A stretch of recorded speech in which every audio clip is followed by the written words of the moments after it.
ಕರ್ನಾಟಕದ ನೂತನ ಮುಖ್ಯಮಂತ್ರಿ ಡಿಕೆ ಶಿವಕುಮಾರ್ ಅವರ ಸಂಪುಟ ರಚನೆಯಲ್ಲಿ ಆರಂಭದಲ್ಲೇ ಅಸಮಾಧಾನ ಭುಗಿಲೆದ್ದಿದೆ. ಪ್ರಮಾಣ ವಚನ ಸ್ವೀಕರಿಸಿದ ಕೇವಲ 48 ಗಂಟೆಗಳಲ್ಲಿ ಹಿರಿಯ ಸಚಿವ ರಾಮಲಿಂಗಾರೆಡ್ಡಿ ಅವರು ಸಚಿವ ಸ್ಥಾನಕ್ಕೆ ರಾಜೀನಾಮೆ ನೀಡಿದ್ದಾರೆ. ಬೆಂಗಳೂರು ನಗರಾಭಿವೃದ್ಧಿ ಖಾತೆಯ ಬದಲು ಜಲಸಂಪನ್ಮೂಲ ಖಾತೆ ನೀಡಿರುವುದೇ ಅವರ ಅಸಮಾಧಾನಕ್ಕೆ ಕಾರಣವಾಗಿದೆ. ರಾಜೀನಾಮೆ ನೀಡುವ ಮುನ್ನ ಮಾಧ್ಯಮಗಳ ಮುಂದೆ ತಮ್ಮ ರಾಜಕೀಯ ಹಾದಿಯನ್ನು ಮೆಲುಕು ಹಾಕಿದ ಅವರು ಭಾವುಕರಾದರು. 1973ರಲ್ಲಿ ವಿದ್ಯಾರ್ಥಿ ನಾಯಕನಾಗಿ ಬಂದವನು ನಾನು. NSUI ಮೂಲಕ ಶುರುವಾಗಿ ಕಳೆದ 53 ವರ್ಷಗಳಿಂದ ಕಾಂಗ್ರೆಸ್ನಲ್ಲೇ ಇದ್ದೇನೆ. 9 ಬಾರಿ ಸ್ಪರ್ಧಿಸಿ 8 ಬಾರಿ ಸತತವಾಗಿ ಗೆದ್ದಿದ್ದೇನೆ. ವೀರಪ್ಪ ಮೊಯ್ಲಿ, SM ಕೃಷ್ಣ, ಧರಮ್ ಸಿಂಗ್ ಹಾಗೂ ಸಿದ್ದರಾಮಯ್ಯ ಅವರ 2 ಅವಧಿಯಲ್ಲೂ ಕೆಲಸ ಮಾಡಿದ್ದೇನೆ. ಇಷ್ಟು ವರ್ಷಗಳಲ್ಲಿ ನಾನು ಯಾವತ್ತೂ ಈ ಖಾತೆ ಬೇಕು ಎಂದು ಯಾವ CM ಬಳಿಯೂ ಕೇಳಿರಲಿಲ್ಲ ಎಂದರು.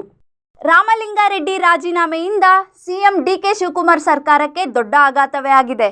ಆಪ್ತರಾದ ರಾಮಲಿಂಗಾರೆಡ್ಡಿ ಅವರ ಮನವೊಲಿಕೆ ಮಾಡುವಲ್ಲಿ ಮುಖ್ಯಮಂತ್ರಿ ಡಿಕೆ ಶಿವಕುಮಾರ್ ಅವರು ವಿಫಲರಾದ್ರ ಎಂಬ ಪ್ರಶ್ನೆ ಮೂಡಿದೆ. ಯಾವಾಗಲೂ ಸೈಲೆಂಟ್ ಆಗಿರುವ ರೆಡ್ಡಿ ಅವರು ಈ ಬಾರಿ ತಮ್ಮ ಅಸಮಾಧಾನವನ್ನು ಬಹಿರಂಗಪಡಿಸಿದ್ದು, ಕಾಂಗ್ರೆಸ್ ಪಕ್ಷದಲ್ಲಿ ಟ್ರಬಲ್ ಶೂಟರ್ ಖ್ಯಾತಿ ಪಡೆದ ಡಿಕೆಶಿಗೆ ಮೊದಲ ದೊಡ್ಡ ಸವಾಲು ಎದುರಾಗಿದೆ.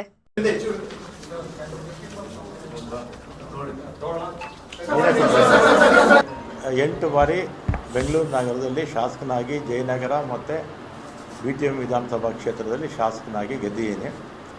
ಮೊದಲನೇ ಸಲ ವೀರಪ್ಪ ಮೊಯ್ಲಿಯವರ ಮಂತ್ರಿಮಂಡಲದಲ್ಲಿ ಸಚಿವನಾಗಿದ್ದೆ. ಆಮೇಲೆ SM ಕೃಷ್ಣ ಅವರ ಕಾಲದಲ್ಲೂ ಸಚಿವನಾಗಿದ್ದೆ. ಧರಮ್ ಸಿಂಗ್ ಅವರ ಕಾಲದಲ್ಲೂ ಸಚಿವನಾಗಿದ್ದೆ. ಸಿದ್ದರಾಮಯ್ಯನವರ 2 ಅವಧಿಯಲ್ಲಿ ಸಚಿವನಾಗಿದ್ದೆ. ಎಲ್ಲ ಮುಖ್ಯಮಂತ್ರಿಗಳ ಹತ್ರ ಕೂಡ ನಾನು ಯಾವತ್ತೂ ಕೂಡ ನನಗೆ ಮಂತ್ರಿ ಮಾಡಿ ಅಥವಾ ಇಂಥ ಪೋರ್ಟ್ಫೋಲಿಯೋ ಕೊಡಿ ಅಂತ ಯಾವ ಮುಖ್ಯಮಂತ್ರಿಗಳನ್ನೂ ನಾನು ಕೇಳಿರಲಿಲ್ಲ. ಆಮೇಲೆ 2023ರಲ್ಲಿ ಮುಖ್ಯಮಂತ್ರಿಗಳು ಸಿದ್ದರಾಮಯ್ಯನವರಾದರು.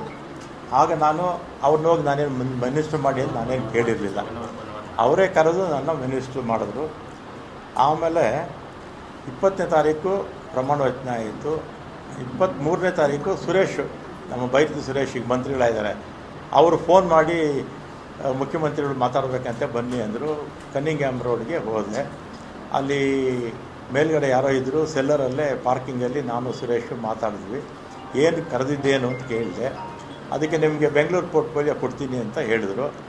ಅಷ್ಟೇ ತಾನೇ ಫೋನಲ್ಲಿ ಹೇಳಿದ್ರೆ ಸಾಕಾಗಿತ್ತು, ಇದಕ್ಕೆ ಯಾಕೆ ಕರೆದ್ರಿ ಅಂತೇಳಿ ನಾನು ಸಿದ್ದರಾಮಯ್ಯ ಅವ್ರನ್ನ ಭೇಟಿನೂ ಮಾಡಲಿಲ್ಲ. ಅವರು ಬೆಂಗಳೂರು ಪೋರ್ಟ್ಫೋಲಿಯೋ ಕೊಡ್ತೀನಿ ಅಂತ ನಾನು ಬಂದುಬಿಟ್ಟು ನಾನೇನು ಕೇಳಿರಲಿಲ್ಲ. ಪೋರ್ಟ್ಫೋಲಿಯೋ ಕೊಡಿ ಅಂತ ನಾನು ಸಿದ್ದರಾಮಯ್ಯನವ್ರನ್ನೂ ಕೇಳಲಿಲ್ಲ. ಅವರೇ ವಾಲಂಟಿಯರ್ ಆಗಿ ಕೊಡ್ತೀನಿ ಅಂತ ಹೇಳಿದರು. ಆಮೇಲೆ 25ಕ್ಕೆ ಅನೌನ್ಸ್ ಆಯಿತು ಪೋರ್ಟ್ಫೋಲಿಯೋ. ನನ್ನದು ಮತ್ತೆ ಟ್ರಾನ್ಸ್ಪೋರ್ಟ್ಗೆ ಹಾಕ್ಬಿಟ್ಟಿದ್ರು. ಆಮೇಲೆ ನಾನು ಫೋನ್ ಮಾಡಿದೆ, ಸುರೇಶಿಗೆ ಫೋನ್ ಮಾಡಿದೆ. ಅವರಿಬ್ಬರ ಜೊತೆಯಲ್ಲೇ ಕಾರಲ್ಲಿ ಹೋಗ್ತಾಯಿದ್ರು. ಯಾಕೆ ಈಗ ಆಯಿತು ಅಂತ ಹೇಳಿದೆ. ಇದು ಬೇರೆ ಬೇರೆ ಕಾರಣಗಳಿಂದ ಇದು ಬದಲಾವಣೆ ಆಗೋಯಿತು ಅಂತ ಹೇಳಿದರು. ಆಮೇಲೆ ನಾನು 25ನೇ ತಾರೀಕು ಮಾತಾಡಿದ್ಮೇಲೆ ನಾನೇನು ಕೇಳಿರಲಿಲ್ಲ, ಯಾರು ಇಂಥ ಇಲಾಖೆ ಬೇಕು ಅಂತ ನಾನು ಕೇಳಿರಲಿಲ್ಲ. ಅವರೇ ಕರೆದು ಕೊಡ್ತೀನಿ ಅಂತ ಹೇಳಿದರು. ಆಮೇಲೆ ನಾನು ಬೇಡ, ನನ್ನ ಮಂತ್ರಿಮಂಡಲದಲ್ಲಿ ಇರೋದಿಲ್ಲ ಅಂತ ನಾನು ಹೇಳಿದೆ. ಆಮೇಲೆ ನಮ್ಮ ಈಗಿನ ಮುಖ್ಯಮಂತ್ರಿಗಳು ಯಾರು ನಮ್ಮ ಶಿವಕುಮಾರ್ ಅವರು ಮತ್ತು ಅವರ ಸಹೋದರ DK ಸುರೇಶು ಇವರೆಲ್ಲ ನಮ್ಮ ಮನೆಗೆ ಬಂದು 2.5 ವರ್ಷ ಆದಮೇಲೆ ನಾನೇ ಚೀಫ್ ಮಿನಿಸ್ಟರ್ ಆಗ್ತೀನಿ, ಆಗ ನಿನಗೆ ಈ ಪೋರ್ಟ್ಫೋಲಿಯೋ ಬಿಟ್ಕೊಡ್ತೀನಪ್ಪ ಅಂತ. ನಾವು ಸಾಯಂಕಾಲ 4 ಗಂಟೆವರೆಗೂ ಇದ್ದರು ನಮ್ಮ ಮನೇಲಿ, ಅಲ್ವೇನಪ್ಪ? ಸಂಜೆ 4 ಗಂಟೆವರೆಗೂ ನಮ್ಮ ಮನೇಲಿ ಇದ್ದರು. ನೀವು ಮಾಧ್ಯಮದವರೆಲ್ಲ ಇದ್ದೀರ ಅವತ್ತು. ಶಿವಕುಮಾರ್ ಅವ್ರನ್ನೂ ಕೂಡ ನಾನು ಮಂತ್ರಿ ಮಾಡ್ಕೊಳ್ಳಿ ಅಂತ ಕೇಳಲಿಲ್ಲ, ಅಥವಾ ಸಿದ್ದರಾಮಯ್ಯನವ್ರ ಹತ್ರ ಹೋಗಿ ನಾನು ಮಂತ್ರಿಮಂಡಲದಲ್ಲಿ ಸೇರಿಸಿ ಅಂತ ಹೇಳಲಿಲ್ಲ, ಅಥವಾ ಹೈಕಮಾಂಡ್ಗೆ ಹೋಗಿ ನನ್ನ ಮಂತ್ರಿ ಮಾಡಿ ಅಂತ ನಾನೇನು ಕೇಳಿರಲಿಲ್ಲ. ಮಾಡಿದ್ದಾರೆ, ಸಂತೋಷ. ಮತ್ತು ಅವತ್ತೇ ಶಿವಕುಮಾರು ಬೆಂಗಳೂರು ಪೋರ್ಟ್ಫೋಲಿಯೋ ನಿನಗೆ ಕೊಡ್ತೀನಪ್ಪ ಅಂತ ಹೇಳಿದರು. ಆಯಿತು ಅಂತ ಬಂದೆ. ನಾನು ಅದನ್ನು ಕೇಳಿರಲಿಲ್ಲ, ಅದನ್ನು ಕೇಳಲಿಲ್ಲ. ಅವರೇ ವಾಲಂಟಿಯರಾಗಿ ಹೇಳಿದರು. ಆಮೇಲೆ ನೋಡಿದ್ರೆ ಈಗ ಜಲಸಂಪನ್ಮೂಲ ಕೊಟ್ಟಿದ್ದಾರೆ. ನಾನು 2 ಬಾರಿ ಕೂಡ ಅವರೇ ಕರೆದು ಕೊಡ್ತೀವಿ ಅಂತೇಳಿ ಆಮೇಲೆ ಬೇರೆಯವ್ರಿಗೆ ಆಯಿತು. ಅದಕ್ಕೆ ನನಗೆ ಬೇಸರ ಆಗಿ ಈ ಆತ್ಮಸಾಕ್ಷಿ ವಿರುದ್ಧವಾಗಿ ಕೆಲಸ ಮಾಡೋಕ್ಕಾಗ್ತಿಲ್ಲ ಅಂಥೇಳಿ ಇವತ್ತು ನಾನು ರಾಜೀನಾಮೆ ಕೊಡ್ತಾಯಿದ್ದೀನಿ ಅಷ್ಟೇ. ಆಮೇಲೆ ಕಾಂಗ್ರೆಸ್ ಪಕ್ಷದಲ್ಲೇ ಇರ್ತೀನಿ, ಕಾಂಗ್ರೆಸ್ ಶಾಸಕನಾಗಿ ಮುಂದುವರಿತೀನಿ, ಅದರಲ್ಲೇನು ಎರಡನೇ ಮಾತಿಲ್ಲ.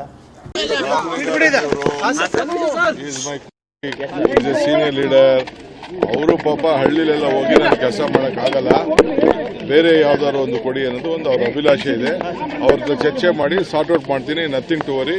Is a great friend. We are very closest friend among the cabinet. We will sort out that problem. ಮೆಂಡು ನ್ಯೂಸ್ ನೆಟ್ವರ್ಕ್, ಸತ್ಯದ ಕನ್ನಡಿ.